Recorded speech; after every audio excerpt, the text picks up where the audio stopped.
Now, the big picture here seems to me that Russia is doing everything possible to divide the European democracies from the United States. Now, that's something Moscow has wanted to achieve since the Second World War, but hasn't been able to until now.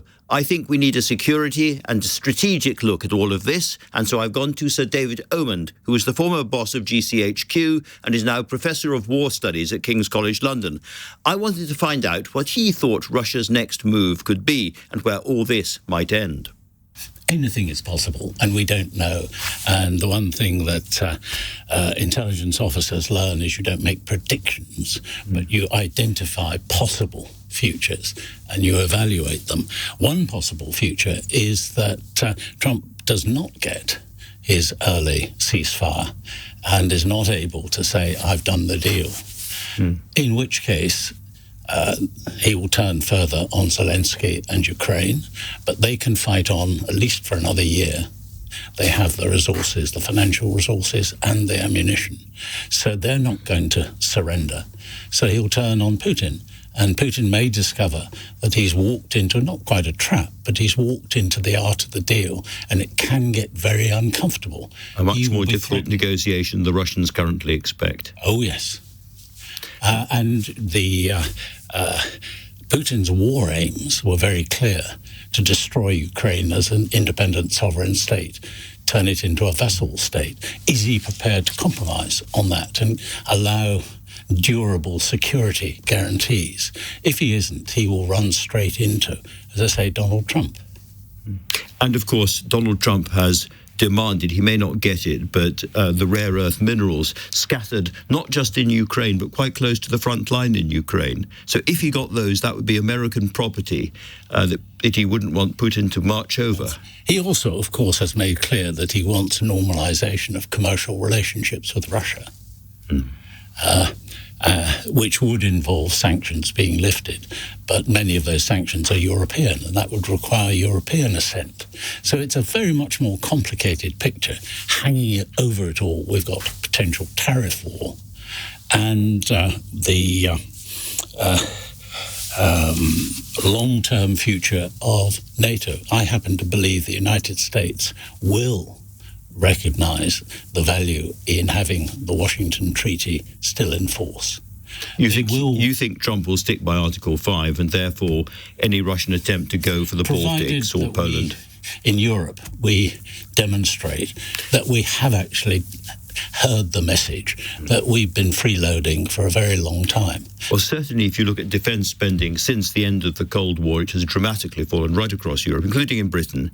Do you think that this is now the moment where the Prime Minister, where the government have to increase defence spending quite dramatically, even if that is difficult for the Treasury, even if that is a hard message to sell to some voters? It will be difficult for the Treasury. It'll be difficult for the British public. It will have political consequences, but it has to be done. This is one of those 1938 moments where you have to sense your place in history. And I think President Trump will also sense that he's in a negotiation.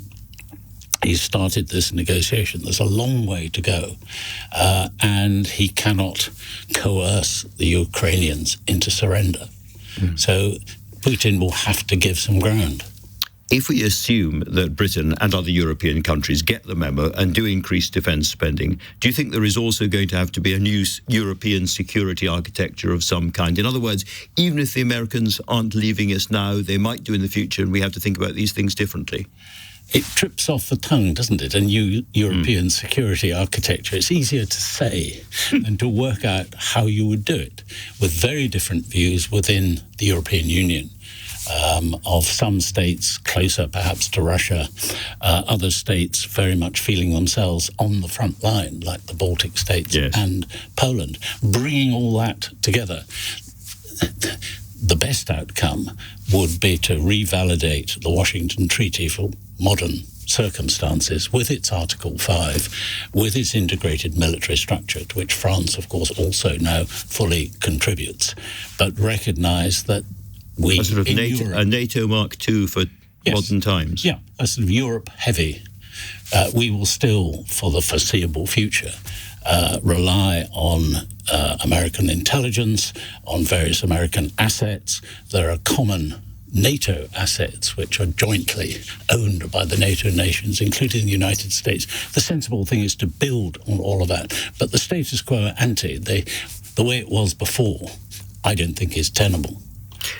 Clearly, Donald Trump will only deal with that kind of arrangement if we spend a lot more money as Europeans. But do you think he's really in it? It's not just about money. It's also about the nature of the commitment. The US has made clear it wants to pivot towards Asia. It may have to draw down some of its assets, particularly in Germany. If we demonstrate that we can actually do more in Europe, that is, genuinely contributing to NATO's fighting power, then I think that will be welcomed in the United States. And in those circumstances, do you think that Donald Trump sticks with NATO?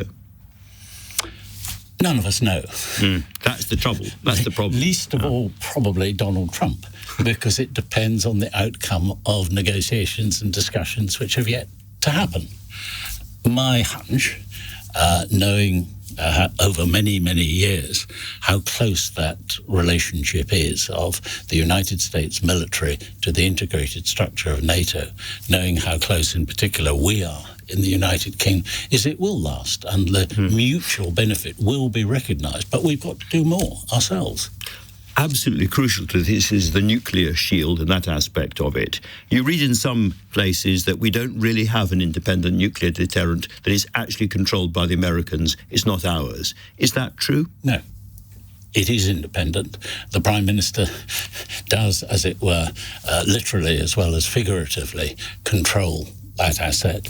NATO can, of course, the NATO Supreme Commander in a crisis could ask for the United Kingdom to make assets available, but that will be the Prime Minister's decision, and the Prime Minister's his decision alone. In the long term, of course, we have integrated our structure, nuclear structure, with the United States.